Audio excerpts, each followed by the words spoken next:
नमस्कार, मी life coach पवित्रा। आपण शिक्षणात समजा त्याच्यामध्ये पुढे गेलो, चांगलं सर्टिफिकेशन घेतलं आणि मग पुढे सुरुवात होते काहीतरी नवीन बिझनेस सुरू करायचा आहे किंवा मला करियर करायचं आहे कुठेतरी। काही जण जॉबमध्ये सॅटिस्फाईड असतात, काही जणांना स्वतःचा उद्योग सुरू करायचा असतो, स्वतःचा बिझनेस सुरू करायचा असतो। आता हे सुरू करताना पण नकळत पुन्हा विचार येतो प्रत्येक महिलेच्या की माझ्या फॅमिलीचं काय, सो तिथे मी कसा वेळ देऊ शकेन, त्यांचं सगळं मॅनेज करू शकेल की नाही। आणि स्पेसिफिक ज्या वेळेला मुलं होतात त्यावेळेला नकळत ती जबाबदारी अजून वाढते की मुलांकडे तर दुर्लक्ष होणार नाही ना। सो सगळ्यात महत्त्वाचं महिलेमध्ये ह्या सृष्टीची जेव्हा ही रचना झाली ना, जो कोणी ह्याचा क्रिएटर आहे, रचनाकार आहे, त्यांनी महिलेमध्ये खूप विशेष गोष्ट आतमध्येच दिली आहे, इनबिल्ट दिलेली आहे तिच्या जन्माच्या वेळेस किंवा तिच्या क्रिएशनच्या वेळेस। आणि ती महत्त्वाची गोष्ट जी मी तुम्हाला आठवण करून देईन ती आहे की प्रत्येक महिला ही मल्टीटास्किंग असते।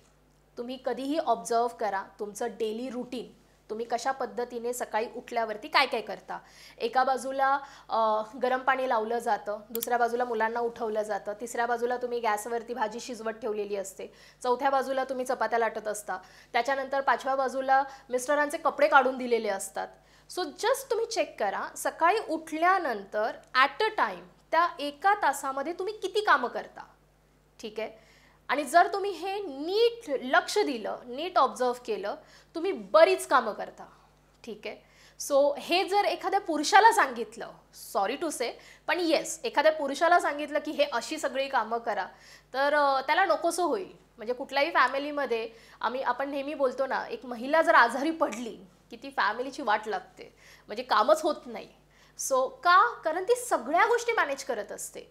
आता हे झालं घरची कामं, पण त्याचबरोबर जे घरातल्या काही गोष्टी आहेत त्याही ती बरोबर मॅनेज करते। पण तुमचं लाईट बिल भरणं असू दे, तुमच्या छोट्या छोट्या गोष्टी असेल, मुलांची फीज असेल, बँकेत कुठला तरी चेक डिपॉझिट करायचं आहे, तेही ती घरात बसून सगळं करत असते। मग इतकं सगळं मी करतीये, इतकं सगळं एखादी महिला करतीये, तर मग ती एखादं जॉब नाही करू शकत त्याच्यासोबत किंवा एखादा करियर बिझनेस नाही करू शकत का? तर येस, डेफिनेटली करू शकते। फक्त जसं मी सुरुवातीलाही म्हटलं की तुमच्या हातून ती इच्छा पाहिजे की येस मी हे करीन। ज्या वेळेला कराल, असे ती मनापासून ते विचार कराल, तर नक्कीच तुम्हाला मार्ग भेटतील आणि तुमचा टाइम ना प्रॉपर अलॉट होऊन जाईल, व्यवस्थित तुम्हीच तो टाइम मॅनेज कराल।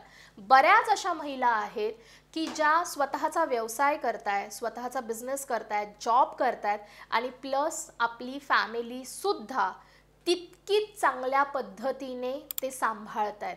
असे खूप सारे एक्झाम्पल्स तुम्हाला आजूबाजूला बघायला मिळतील। किरण मुजुमदार शॉ, जर त्यांचं नाव तुम्ही ऐकलं असेल तर त्या घर आणि त्यांचा बिझनेस खूप चांगल्या पद्धतीने त्या मॅनेज करत होत्या। पॉलिटिक्समध्ये जर आपण म्हटलं तर इंदिरा गांधी, त्यांचं आपण उदाहरण ऐकू। अशी बऱ्याच महिला आहेत ह्या जगामध्ये। सिंधुताई सपकाळ, ज्यांनी स्वतःची एक वेगळी आयडेंटिटी बनवली आणि कितीतरी परिवारांना त्यांनी एकत्र आणून त्यांना सगळं मॅनेज केलं। सो ह्या जगामध्ये बऱ्याच अशा बिझनेस वुमन आहेत, सोशल वर्कर आहेत, ज्यांनी स्वतःची एक आयडेंटिटीही बनवली प्लस त्यांनी फॅमिलीही मॅनेज केली। सो येस, हे पॉसिबल आहे।